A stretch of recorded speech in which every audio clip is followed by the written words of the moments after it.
우리 옆 사람하고 인사하겠습니다. 새해 복 많이 받으세요. 한 번 더 하겠습니다. 건강하세요. 오늘은 결단력 있는 성도가 됩시다라는 제목을 가지고 하나님 말씀을 나누고자 합니다. 요새 코로나로 인하여 참 어렵죠. 이제 코로나라는 소리 들어도 지겨울 정도로 텔레비만 틀면 코로나, 어딜 가도 다 코로나. 참 코로나를 통해서 어렵습니다. 많이 힘들다고 합니다. 전화를 하면 이 코로나로 인해서 참 힘들고 어렵다고들 다 이야기하고 계십니다. 그런데 감사하게도요, 백신이 나온다고 합니다. 참 감사할 일입니다. 보통 백신을 만들려면요, 짧게는 4년에서 5년이 걸리고 길게는 한 10년 정도 걸리는데 이 연구를 집중적으로 막 열심히 밤새도록 하시고 정성을 다해서 한 10개월 만에 코로나 백신이 나왔습니다. 모더나와 화이자가 미국 FDA 승인을 받아서 지금 막 접종하고 세계 각국에서 지금 접종을 하고 있습니다. 그래서 지금 전 세계가 이 백신 전쟁을 하고 있어요. 백신을 많이 확보해서 자기 나라에 빨리 들여와 접종을 하려고 하기 때문입니다. 왜 그럴까요? 코로나를 종식시킬 수 있는 유일한 방법은 백신밖에 없기 때문에 그렇다는 것입니다. 우리나라에도 백신이 빨리 들어와서 전 국민이 백신 접종을 통하여 코로나로부터 자유로웠으면 좋겠습니다. 마스크 벗고 찬양도 하고 카페에 모여서 커피를 마시면서 대화도 하고 맛집에 가서 마음에 맞는 사람들끼리 모여서 식사도 하고 싶고, 이게 늘 일상적인 것들이었는데 그놈의 코로나 때문에 이게 일상적인 것이 아니라 통제받고 있는 사회에 살고 있기 때문에 저는 빨리 백신이 들어와서 모든 우리 국민들이 백신을 맞고 항체가 생겨서 면역이 생겨서 그렇게 좀 자유로웠으면 참 좋을 것 같습니다. 그런데 이 백신 때문에 나라가 시끌벅적합니다. 너무 늦게 들어온다. 다른 OECD 국가는 벌써부터 접종이 시작되었는데 왜 우리나라는 왜 그러냐? 빨리 계약을 했다면 금방 들어와서 우리 맞을 텐데 못됨시 꾸물거리다가 늦게 계약을 해서 늦게 접종하려는 만드냐면서 여기저기서 불평의 소리가 나오고 있습니다. 그나마 올해 2분기부터는 우리가 접종할 수 있다고 하니까 다행스러운 일이에요. 그런데 여러분, 왜 여기저기서 볼멘 소리가 나오냐면 바로 지도자들과 책임자들이 상황을 바르게 그리고 빠르게 그리고 정확하게 파악하여 결단하지 않았기 때문인 것입니다. 보다 빨리 결단을 했다면 지금보다는 결과가 더 좋았지 않나 생각을 합니다. 분명한 것은요, 어느 나라건 어느 조직이든 지도자는 빨리 결단을 내리고 한 발 앞서 가고 용기 있게 일어서서 나가는 모습이 있어야 한다는 것입니다. 바로 이것이 결단력이라고 말하고 있는 것이에요. 성경을 보면요, 이 아브라함이 그런 모습으로 나타났습니다. 아브라함에게 있어서 가장 두드러진 신앙적 요소는요, 바로 결단력인 것입니다. 오늘날 하나님께서요, 아브라함에게 나타나서 뭘 주문하십니까? 고향을 떠나라고 주문을 합니다. 여러분, 고향을 떠나라고 합니다. 당장 떠나라고 얘기합니다. 그런데 이 아브라함의 입장에서 봤을 때는 그의 나이가 몇 살이라고 그랬어요? 75세였다고 얘기를 합니다. 여러분, 나이가 75세였다고 하는 건요, 이미 그곳에 앉아가고 싶은 사람이에요. 변화가 싫어요. 나이가 60이 넘어가고 70이 넘어가고 80이 되면 변화가 싫어. 그냥 그곳에 있고 싶어요. 그곳에 있는 그 모습, 이것이 그 75세의 그 아브라함이 아마 생각하고 있었을 것입니다.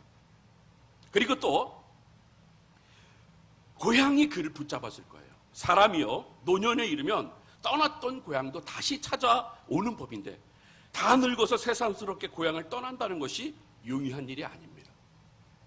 그렇지만 그것이 하나님이 주신 길이고 그것이 옳다고 판단하면요, 판단한다고 딱 한 순간서부터 흔들림이 없어야 한다는 것이에요. 그런데 오늘 이 아브라함은 그런 하나님의 말씀을 듣고 조금도 흔들리지 않고 본토 친척 아비집을 떠나는 모습을 우리는 보게 됩니다. 바로 이것이 결단력이 있기 때문에 그렇다는 것이에요. 미래학자들은요, 앞으로 다가오는 시대의 주도권을 잡을 수 있는 것은 빠르고 정확한 통찰력과 과감한 결단력, 바로 이것이 미래 세계의 주인이 된다는 것을 말하고 있어요. 여러분, 얼마 전에 작관 삼성 이건희 회장을 볼 수가 있지 않습니까? 그 이건희 회장의 일화를 제가 책을 통해서 보았는데요. 그가 굉장한 결단력을 가지고 있었어요. 여러분, 우리가 사진을 한번 잠깐 보겠는데요. 휴대폰 사업을 할 때 1996년에 모토로라 스타텍이라는 것이 나왔습니다. 사진 좀 보여주세요. 자, 여러분 이거 다 보셨죠? 이게 1996년에서 2000년 한 4년 동안 팔린 건데, 그 당시 무선 가입자들이 300만 명 됐는데, 저 핸드폰이 몇 대가 팔렸냐면 150만 대가 팔렸어요. 어마어마하게 히트를 냈습니다. 그런데 이 모토로라의 단점이 하나 있었어요. 바로 그 안을 보면요, 샌드가 있어요. 그러니까 통화 버튼이 어디 있냐면 저 밑에 있었어요. 밑에 있었기 때문에 핸드폰을 잡고 통화 버튼을 누르면 굉장히 불편했습니다. 그런데 어느 날 이건희 회장이 모토로라를 가지고 자기 집무실에 들어가서 한참을 생각했다는 거예요. 한참을 생각해서 이제 담당관을 불러가지고 이제 이 통화 버튼하고 종료 버튼을 어디다 만드냐? 핸드폰에서 가장 편한 중간에다 만들어라. 그래서 애니콜이라는 핸드폰이 나왔어요. 저기 보면은 여러분 보셨죠? 냉장고처럼 생긴 긴 거. 저게 애니콜 시초예요. 저게 통화 버튼하고 종료 버튼이 어디 있냐면 가운데 있습니다. 그리고 그 뒤에 폴더폰이 나왔는데, 폴더폰을 더 유심히 보시면 저기 써 있죠? 통화 종료가 어디에 있어요? 딱 중간에 있습니다. 그가 깊게 생각해보고, 그리고 정확한 통찰력을 갖고 이제 앞으로 통화 버튼, 종료 버튼은 가운데다 둬라 라고 말하는 순간서부터 이 애니콜이 이 모토로라를 누르고 과감하게 지금 세계 1등의 삼성전자 갤럭시가 태어났다는 거예요. 여러분, 이러한 결단력이 있어야 한다는 것이에요. 결단력이 없으면요, 우리는 뒤처질 수밖에 없어요. 이것이 비단 세상을 살아가는 거에만 해당되는 것이 아니라는 것입니다. 우리들의 신앙생활을 하는데도 마찬가지입니다. 누가복음 5장 10절에 보면요, 예수님께서 고기를 잡는 베드로 형제에게 와서 뭐라고 말씀하시냐면요, 너는 나를 따라서 사람을 취하리라 라고 말씀하셨어요. 고기를 낚는 어부들에게 너는 앞으로 사람을 취할 사람이다, 사람을 낚는 어부가 되게 할 것이다, 이렇게 말씀했을 때 11절에 이 누가복음 5장 11절에 뭐라고 그들의 반응이 어땠냐 하면요, 그들의 반응을 한번 우리 보도록 하겠습니다. 우리 시작. 저희가 배들을 육지에 대고 모든 것을 버려두고 예수를 쫓으니라. 여러분, 제자들이 생각해보지 않았어요. 좀만 생각하게 해주십시오. 집에 갔다가 부인하고도 상의도 해봐야 되고 자식들하고도 이야기도 해보고 저 앞과 뒤를 한번 생각해봐가지고 집에 가서 생각해보고 제가 와서 결정해보겠습니다. 이러지 않고 어떻게 했다고요? 배를 육지에 대고 바로 누구를 쫓아갔다고요? 예수님을 쫓아갔다고 말씀하고 있다는 것입니다. 그러니까 이것이다 싶으니까 그 시간으로 따라 나서는 그 결단력이 마침내 그들로 하여금 예수님의 제자가 되게 했고, 그리고 사도가 되게 했던 것이라는 것이에요. 또 이것뿐만 아닙니다. 요셉을 보시기 바랍니다. 요셉이 종으로 팔려가서 보디발의 집에 가서 삽니다. 여러분, 고향을 떠나 타지에서 생활합니다. 그것도 종으로 생활을 하는 게 얼마나 힘듭니까? 또한 혼자 없어요. 혈육이 없습니다. 혼자예요. 타지에서 혼자 살고 있습니다. 얼마나 외롭습니까? 의지할 데도 없습니다. 외로운 마음입니다. 그런데 누구보다도 쉽게 그 유혹을 받아들일 수밖에 없는 거예요. 그래야 덜 고생하고 주인으로부터 사랑을 받고 좀 편안히 살아갈 수 있기 때문에 누구에게나 기회라고 생각했을 것입니다. 그러나 요셉은 창세기 39장 12절에 보면 그것을 단호하게 뿌리치는 것을 보게 됩니다. 우리가 복독해 보겠습니다. 시작. 그 여인이 그 옷을 잡고 가로되 나와 동침하자 요셉이 자기 옷을 그 손에 버리고 도망하여 나가매. 그가 어떻게 했어요? 요셉이 자기 옷을 붙잡은 것을 뿌리치고 도망했다고 얘기했다는 것입니다. 그때 만약에요, 요셉이 안 되는데요. 안 돼요. 그래도 했다면 어떻게 했어요? 넘어갈 수 있었다는 거예요. 넘어갈 수 있었다는 거예요. 안 돼요, 안 돼요가 결국 돼요가 될 수도 있어요. 그런데 과감하게 손을 뿌리치고 도망했다는 거예요, 여러분. 36개 했다는 겁니다. 이게 바로 그 결단력이 있었다는 거예요. 만약에 요셉이 그곳으로 넘어갔더라면요, 요셉은 그것으로 끝장난 인생이 되었을 것이에요. 그런데 지금도 그 유혹을 이기지 못해서 불행해지는 사람들이 얼마나 많이 있습니까? 넘어지는 사람들이 너무나 많이 있어요. 왜? 그 유혹을 이기지 못했기 때문에, 결단하지 못했기 때문에. 과감하게 결단해서 이게 아니다 싶으면 돌아서서 나가야 되는데, 도망해야 되는데, 죄로부터 도망해야 되는데, 그러지 않고 누가 보겠어 하는 마음이에요. 그런데 요셉은 그러지 않았다는 거예요. 그래서 하나님이 기억하신다는 거예요. 또 열왕기상 19장에 보면요, 엘리사가 밭을 갈고 있는데 엘리야가 찾아옵니다. 그러면서 엘리사에게 뭐라 그러는지 아세요? 너 나를 따라와라. 너 나의 후계자가 되라. 지금 이 엘리사는 한참 농사를 짓고 있었어요. 한참 농사를 짓고 있는데, 그런데 오라고 그러면 뭐라고 그래요? 제가 이거 일 끝내고 그때나 찾아뵐게요. 아직 산더미 같은 일들이 내게 있는데, 산더미 같이 많은 일들이 있는데 이 많은 것을 농사를 짓고 가야지, 이거 내버려 두고 제가 뭘 가겠습니까? 라고 했을까요? 아니에요. 그의 행동이 어떻냐면 열왕기상 19장 21절에 보면 이렇게 나와 있습니다. 우리 봉독하겠습니다. 시작. 엘리사가 저를 떠나 돌아가서 그 소 한 겨리를 취하여 잡고 소의 기구를 불살라 그 고기를 삶아 백성에게 주어 먹게 하고 일어나 가서 엘리야를 쫓으며 수종 들었더라. 자, 엘리사의 행동이 뭐예요? 소 한 겨리를 잡았다고. 이런 소가 얼마나 귀해요. 이 소 한 겨리가 뭐냐면, 겨리는 뭐냐 하면요, 쟁기를 얘기해요. 소 2마리가 끄는 기구가 쟁기예요. 그러니까 그가 집에 가서 먼저 뭐 했냐면 농기구를 다 불살라 버렸어요.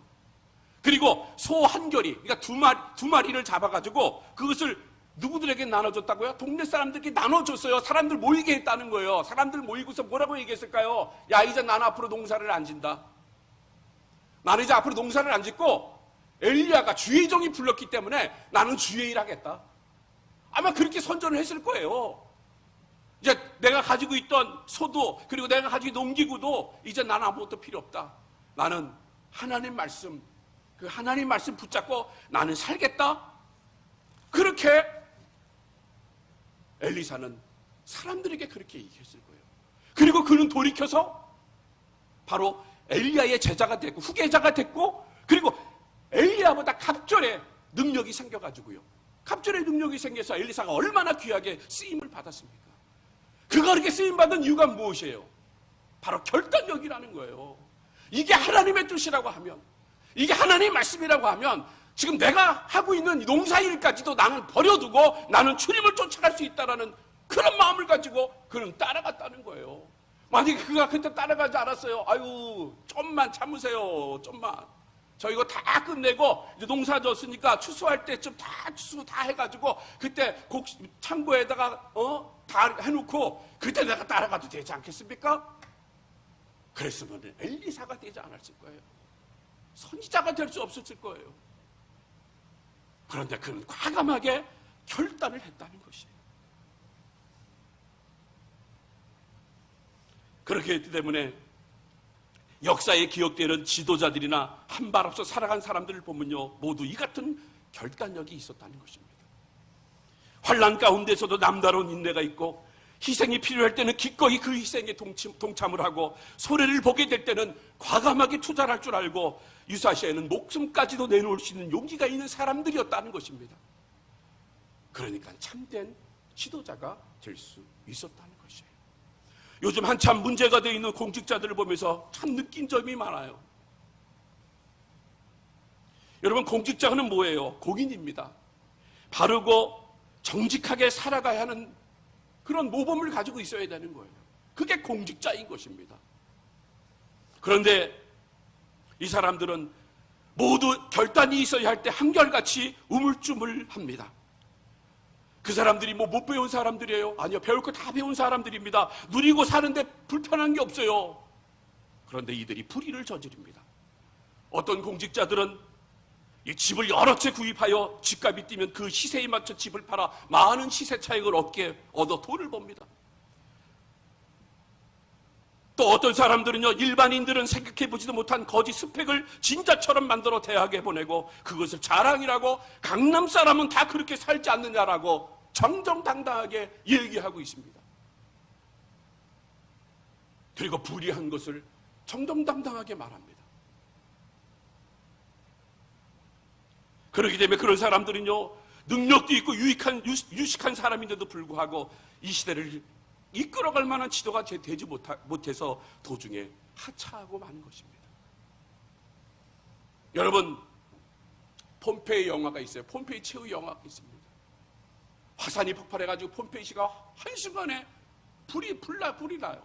화산으로 인해서, 이 마그마로 인해서 완전히 다 불타버립니다. 그때 그 영화를 보면요, 어떤 한 여인이 파티를 하다가 저 먼 산에서 화산이 터져서 폭발이 일어나니까 집으로 막 뛰어가요. 아, 이제 내가 가는 길은 오직 도망가는 밖에 없다. 그래서 열심히 도망가요. 근데 도망가는데 어느 순간에 집에 있는 금은보화가 생각이 나는 거예요. 금은보화 생각이 나니까 다시 집으로 돌아와가지고 금고를 열어서 보물을 가지고 나오는 순간 집에 기둥이 무너져가지고 그 보물과 함께 그는 이 기둥에 깔려서 죽는 모습을 그 영화에서 볼 수가 있습니다. 바로 뭐예요? 그냥 도망하고자 하는 결단만 있으면 살 텐데 그 죽음 앞에서 금은보가 무슨 소용이 있는지 그것을 내려놓지 못하고 깔려 죽는 모습을 보는 것을 봅니다. 이것이 왜 그럴까요? 결단력이 잃어버리는 건요, 바로 욕심이 있기 때문에 그렇다는 거예요. 욕심을 부릴 걸 부려야 되는데 요새 막 청문회 하는 거 보면요, 얼마나 더러운 일들이 많이 나와요. 저는 이렇게 보다가, 우리 아내가 보다가 그래요. 저 사람이 그때 장관 될 줄 알았겠어. 그냥 거기 살다 말겠지. 그래서 그런 얘기를 해요. 만약에 그가 정말 자기가 목표에 뚜렷하면은 그런 일들을 하겠습니까? 너무나 안타까운 일이에요. 우리가 어렸을 때 여러분 이렇게 땅에다가 그림을 그려가지고 돌로 예쁜 무슨 병마개라든지 그런 거 가지고 탁 쳐가지고 3번 이렇게 딱 해서 그 자기 집에 들어오면은 이 땅을 먹잖아요.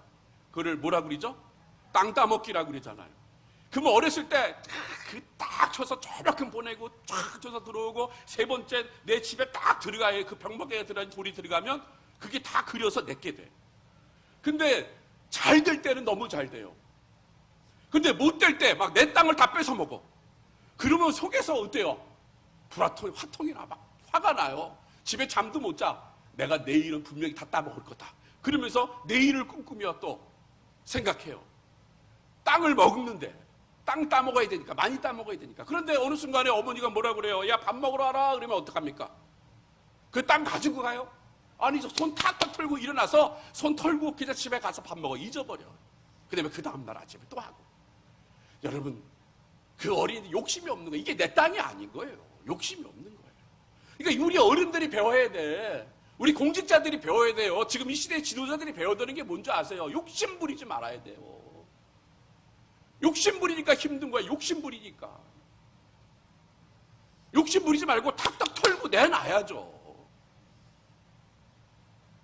그런 지혜가 있어야 되는데 그런 지혜가 없는 것입니다. 그래서 우리는 결단이 있어야 합니다. 결단력이 없기 때문에 우리들이 시험에 들어서 고난당합니다. 이제 아브라함을 다시 조명해 봅니다. 부모 없는 조카를 데리고 길을 떠났다가 창세기 13장을 보면요, 재산 때문에 싸움을 하는 모습을 보게 됩니다. 조카 롯이 삼촌의 재산에 미련을 너무나 많이 갖습니다. 그러다가 재산 때문에 이 숙질가 아니죠. 숙질 간의 분쟁이 일어나게 생겼습니다. 그때 아브라함이 위대한 결단을 발휘합니다. 바로 창세기 13장 9절입니다. 우리 다 같이 봉독합니다. 시작. 내 앞에 온 땅이 있지 아니하냐. 나를 떠나라. 네가 좌하면 나는 우하고 네가 우하면 나는 좌하리라. 여러분, 이게 아무나 할 수 있는 게 아니라는 거예요. 그 어린 조카 롯을 데리고 왔잖아요. 부모 없는 조카 롯을 데리고 와서 약속의 땅으로 갑니다. 그런데 하나님이 복을 주셔서, 물론 하나님께서 갈대우리에서도 복을 주셨고 하란에서도 복을 주셨기 때문에 재산이 많으신 종들도 있었어요. 그런데 점점점 하나님께서 함께 해주셔서 재산이 늘어나니까 뭔 얘기를 합니까? 이 조카 롯이, 이 조카 롯의 종들과 아브라함의 종들과 싸움이 일어나는 거예요. 재산 쟁탈권이 일어나는 것입니다. 그럴 때 보통 아저씨 같으면, 삼촌 같으면 불러가지고, 작은 아버지가 불러가지고 뭐라고 얘기합니까? 야, 이 건방지고사, 네가 어디 감히 그렇게 얘기를 하냐? 그런데 이건 보통 사람들이 얘기고요. 근데 아브라함은 어떻게 합니까? 불렀다가 네가 좌하면 나는 우하고 네가 우하면 나는 좌하리라. 이 얘기는 뭐예요? 양보한다는 얘기예요. 나 욕심 없다. 네가 원하는 대로 하라. 이렇게 양보를 합니다.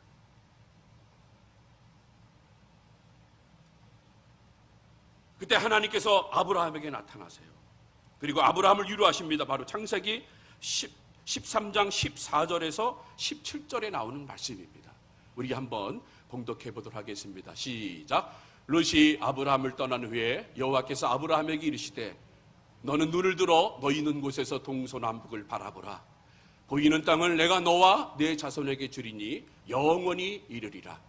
내가 네 자손으로 땅에 티끌 같게 하리니 사람이 땅의 티끌을 능히 셀 수 있으신데 네 자손도 세리라. 너는 일어나 그 땅을 종과 횡으로 행하여 보라.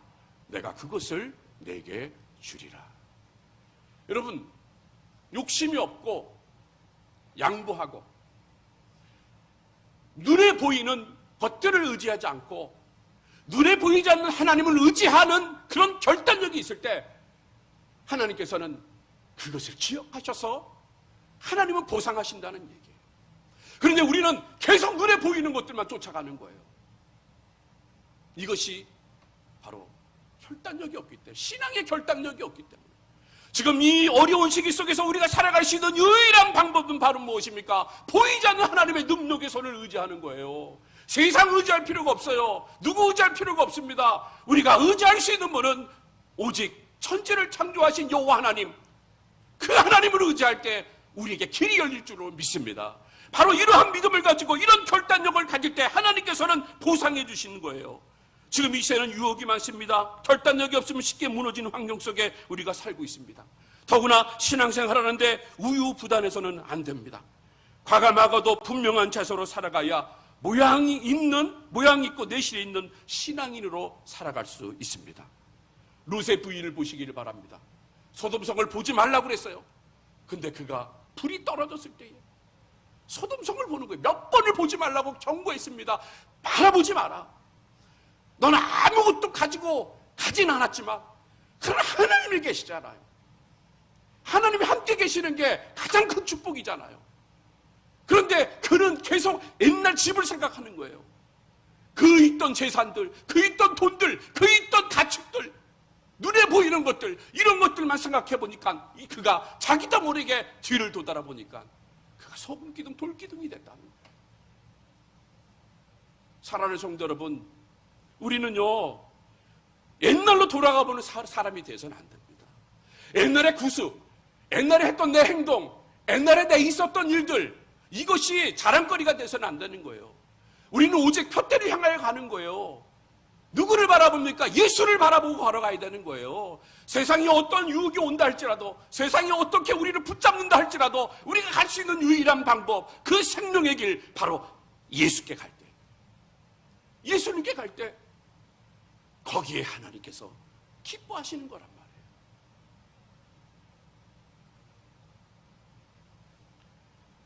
말씀을 마치도록 하겠습니다. 이탈리아 북부 토리노 박물관에는요 카이로스 조각상이 있어요. 이 카이로스의 별칭은 뭐냐 하면 기회입니다. 근데 여러분 조각성을 보면요 어때요? 다 벌거벗었어요. 다 벌거벗었죠? 기회라는 게 벌거벗었어요. 그리고 우람한 근육질을 가지고 있습니다. 그 조각성의 앞머리는요 머리카락이 무성합니다. 그런데 뒷머리는 머리카락이 없어요. 대머리예요. 뒷머리가 대머리예요. 앞머리가 머리가 없는 게 아니라 뒷머리가 대머리예요. 그리고 그 상의 왼손에는 저울을 가지고 있어요. 그리고 어깨와 발 뒤꿈치에는 날개가 달려 있습니다. 여러분 무슨 의미일까요? 제가 설명을 5가지로 말해보겠습니다. 내가 벌거벗은 이유는 이 카이로스가 벌거벗은 이유는 사람들의 눈에 쉽게 그게 계속 보여주세요. 저 안 보여주셔도 되고 이거 보여주세요. 사람들의 눈에 쉽게 발견되기 위한다는 거예요. 이 기회 시간은. 그리고 앞머리카락이 무성한 이유는요. 사람이 이제 나를 봤을 때 빨리 잡아채라는 얘기예요. 그리고 뒷머리가 대머리인 까닭은요. 한 번 지나가면 뒤에서 잡을 수가 없는 거예요. 왜? 머리가 없으니까 잡을 수가 없는 거예요. 그리고 오른손에 저울을 왼손이죠? 왼손에 저울을 갖고 있는 것은 뭐냐 하면은 죄가 얼마나 가치가 있는지 신중하게 생각하고 판단하여 결정하라는 거예요. 그리고 어깨와 발 뒤꿈치에 날개가 달린 것은 그 기회는 최대한 빨리 사라는 것을 의미하는 것입니다. 그렇습니다. 기회는요, 내 앞에 왔을 때 잡으셔야 돼요. 시간은 내 앞에 있을 때 잡으셔야 돼요. 뒤에 지나간 시간은요, 내가 잡을래야 잡을 수가 없는 거예요. 그럼 이것을 잡기 위해서는 뭐가 필요하냐면요, 신중하게 판단하고 결단하여 잡아야 한다는 것이에요. 결코 지나간 다음에 잡을 수 있는 것이 아닙니다. 한 번 지나간 것은 시간은요, 다시 돌이킬 수 없어요. 지금 여러분들이 2021년도를 지금 시작을 합니다. 2020년도는 이미 지나가 버렸어요. 우리가 잡을래야 잡을 수가 없습니다. 그러나 이제 2021년이 우리들에게 지금 다가왔어요. 그리고 계속 지나가고 있습니다. 그런데 그 안에 여러분들의 사역이 있습니다.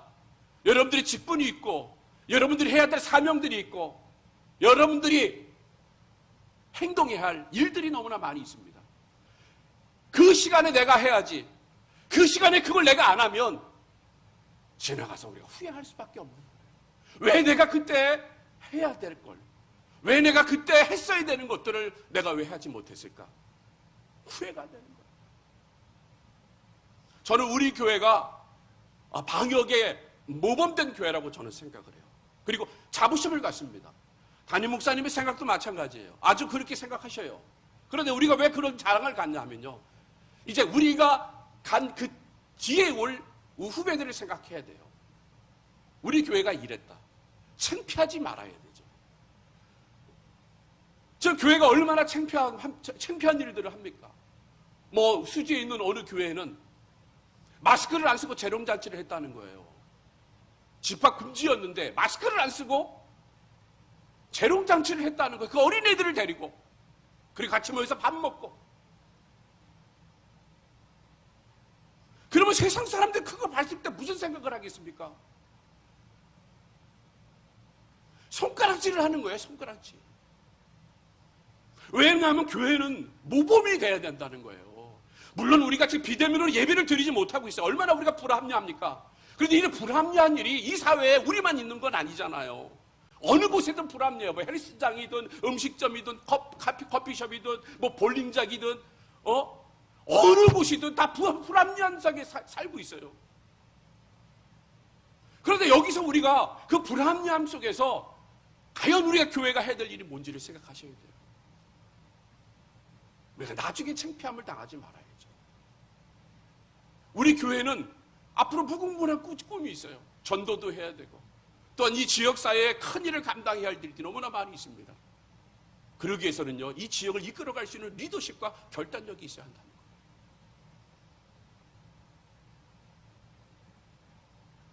교회는 바로 그래야 돼요. 그러니까 여러분들의 사역을 나중에 후회하지 마세요. 지금 하고 있는 이 사역에 최선을 다하시길 바랍니다. 교회에서 비대면으로 예배를 드리라, 온라인으로 예배를 드리라. 그럼 예배를 드려야죠. 나중에 후회하지 마세요. 나중에 하나님 앞에 가서 우리가 뭔 얘기를 하겠습니까? 이럴 때 우리가 자랑해야 되잖아. 하나님 앞에 자랑해야 되잖아. 하나님, 우리는 이런 어려울 때 이렇게 했습니다. 우리는 둘 셋이 가정이 모여서 하나님 앞에 예배 드렸습니다. 하나님, 그곳이 어느 곳이든 거기서 감사하며 하나님 앞에 예배를 드렸습니다. 이런 자랑거리가 우리가 있어야 되잖아요. 지난 한 해 어떻게 보내셨습니까? 1년 365일, 1년 8,760시간, 1년 52만 5,600번, 1년 3,153만 6천초라는 시간을 우리는 보냈습니다. 그리고 이 시간은 다시 돌아올 수 없습니다. 그런데 이 시간들은 결코 우리 사람이 만들 수 없는 시간입니다. 이 시간들은 우리들에게 주어진 선물과 같은 것입니다. 그렇기 때문에 시간은 나의 소유물이 아니며 내가 마음대로 할 수 있는 것이 아니라는 것입니다. 하나님께서는 우리 각자들에게 주신 선물의 시간입니다. 이제 2021년을 시작하는 지금 우리는 결단해야 합니다. 그래서 바르게 신앙생활을 했으면 좋겠습니다. 후회하지 않는 신앙생활이 되었으면 합니다. 버릴 건 과감하게 버리고 취할 건 바로 취하는 바른 결단을 통해 2021년이 하나님이 원하시고 바라시고 기뻐하시는 한 해가 되시는 저와 여러분이 되시기를 주님의 이름으로 축복합니다.